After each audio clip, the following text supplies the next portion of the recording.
Salut à tous, bienvenue encore sur la chaîne. Aujourd'hui, nous allons faire une petite analyse sur le match de l'Espagne et de l'Allemagne. C'était un très bon match, hein, on va pas se mentir. Ça allait dans tous les sens. De la même façon qu'on pouvait penser que l'Allemagne pouvait gagner, c'est de la même façon qu'on pouvait penser que l'Espagne pouvait gagner. En fait, dans ce match, c'était à 50-50. Avant la fin du match, on ne pouvait même pas savoir qui est en mesure de le gagner. Si on est honnête, on ne pouvait vraiment pas le savoir. Et même quand le match a commencé, on a très bien vu que les deux équipes étaient très ouvertes. Ça allait dans les deux camps. L'Espagne poussait. La première mi-temps, l'Espagne s'est offert beaucoup plus d'occasions que l'Allemagne avec beaucoup de tirs. Dans l'ensemble du match, l'Espagne s'est procuré 18 tirs et l'Allemagne s'est procuré 23 tirs. Mais les tirs cadrés de l'Espagne étaient plus nombreux que les tirs cadrés de l'Allemagne. La possession était de 52% en faveur de l'Allemagne et 48% pour l'Espagne. Le nombre de passes de l'Espagne était de 576, tandis que le nombre de passes des Allemands était de 586. On voit très bien que les stats sont assez serrés et cela reflète tout simplement le match d'aujourd'hui. Bien évidemment, ceux qui sont fans de l'Allemagne doivent être déçus en ce moment, d'autant plus que ce sont eux qui ont organisé la compétition. À leur place, forcément, on n'est pas dans la meilleure des situations. Mais c'est comme ça, c'est le foot. Donc, on peut voir que les compositions des deux équipes, par rapport à la composition de l'Espagne, on voit très bien que l'Espagne est rentrée dans ce match avec sa composition type, contrairement à l'Allemagne, qui a commencé avec une composition pas très habituelle, parce que si on prend l'Espagne, on voit bien qu'ils jouent en 4-3-3. On sait très bien que c'est 4-3-3 avec Simon qui est au goal. En défense centrale, nous avons 4 défenseurs qui sont Dani Carvajal, Le Normand, Laporte et Cucurella. En milieu de terrain, Fabien Ruiz, Rodri et Pedri, bien qu'il s'est blessé en tout début du match et il a été remplacé. Et en attaque, on avait Morata, Nico Williams et Lamine Yamal. Donc c'était du classique, alors que l'Allemagne a commencé avec une composition pas très habituelle parce qu'il y avait des joueurs très importants qui n'étaient pas là. Par exemple, Wirtz n'était pas et c'est Sané qui a joué alors que Sané a l'habitude d'être remplaçant. Je pense que ça déjà, c'était une très mauvaise manière de commencer leur match, donc ils ne peuvent que s'en vouloir. On ne peut pas cacher que l'Espagne était prêt, était bien engagée dans ce match, donc aussi il faut voir la réalité des choses en face. Donc l'Allemagne a joué en 4-2-3-1.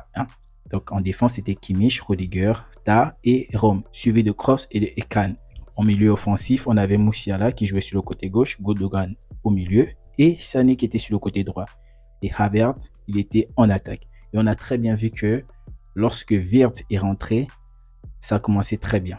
Même si c'est vrai qu'ils ont encaissé un but pendant la période où Wirtz était entré, mais on a très bien vu que l'Allemagne était beaucoup plus offensif, était beaucoup plus agressif, était beaucoup plus dangereux par rapport à la première mi-temps. Maintenant, il y a des faits de jeu qui se sont passés quand même qui sont assez impressionnants. Il s'agit par exemple du penalty qui aurait pu être sifflé en faveur de l'Allemagne. Ce penalty n'a pas été sifflé alors qu'il y avait bel et bien main. La main s'est détachée clairement du corps, mais on n'a pas sifflé bizarrement. On ne sait pas pourquoi. Il n'y a pas d'explication. La VAR a regardé. Ils n'ont pas autorisé le penalty, mais l'arbitre n'est pas allé regarder.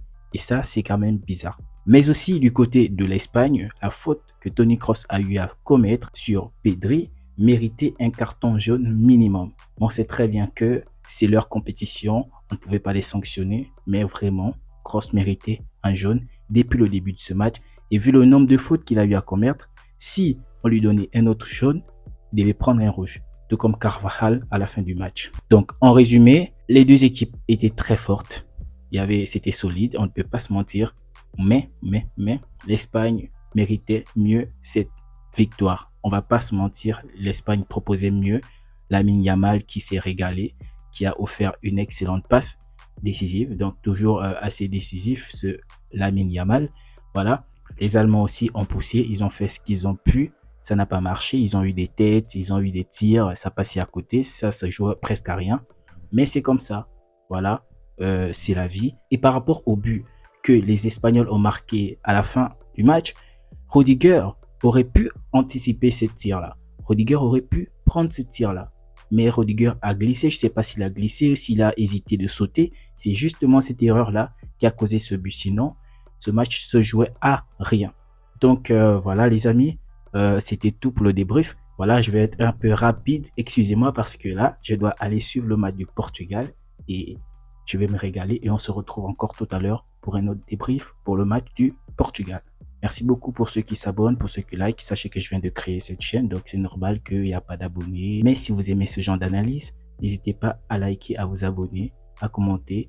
Et on se voit tout à l'heure avec le match du Portugal. Merci.